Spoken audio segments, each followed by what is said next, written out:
Duha ka dakong sunog ang miabot sa mga kabalayan sa managlahing sunog sa Barangay Labangon ug Barangay Dulho Fatima, Miyerkules sa buntag, Oktubre 13. Alas 9 sa buntag, naabdan sa MyTV Cebu News Team ang paglamoy sa kayo sa unom ka mga balay sa sitio Nalsubi, Blaze sa Barangay Labangon. Tulo ni ini himpit nga naugdaw, samtang laing tulo ang partially burned.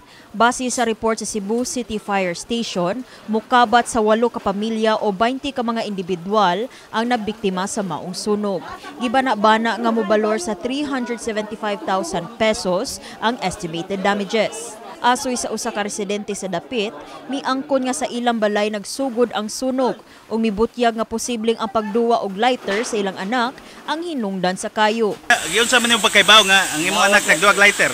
Nahuwang kuan pare. Nga naman nakita niya nga nagduwag lighter pa?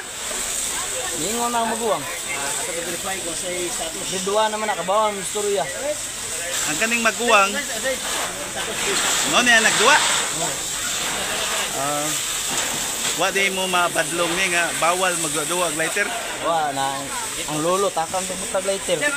Human sa paningkamot sa pagkontrol sa sunog sa mga bumbero, giatiman sab sa mga personnel sa Department of Social Welfare and Services kung DSWS ug mga taga-barangay ang mga nabiktima sa sunog. Ang DSWS, nagstorya may mga Porsche, mo hatag sila assistant kuno freelance na kuno pero ga-interview ko anta, pero amo lang gi-inform na si Kap basig natin na matabang ang barangay. Napabot ko ni Captain Derek.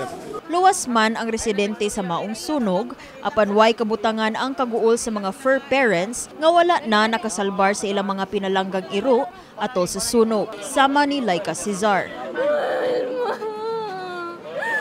Ang 17 anyos nga si Laika way hunong sa pagtsabaw, samtang gigakos ang iyang nauling na nga iro nga si Elmo. Wala na nakagawas sa nasunog nga balay si Elmo, human na trap sa ikaduhang andana sa ilang balay.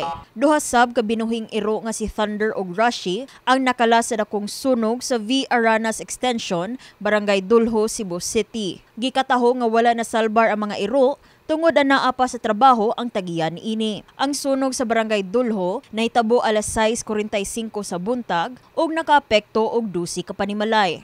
Mukabat sa 12 ka pamilya o 25 ka mga individual ang nawad-an og Pinoy-anan.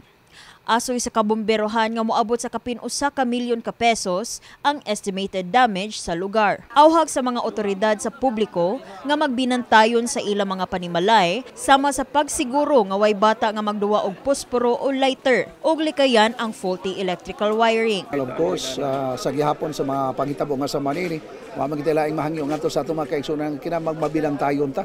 Ilabi na mga pahimangno nato nga dili nato tugutan ng mga bata magduwa-duwa og posporo og lighter. Ikaduha ang ato mga faulty wiring devices tanaaw nato. Og ingon man ang pagluto nato diha nga dili ato pasagdan nga mabiyaan nato ang atong giluto simbako sa mao kanayo sa mga hinungdan. Kini si Liza May Piñaranda, alang sa MyTV Cebu.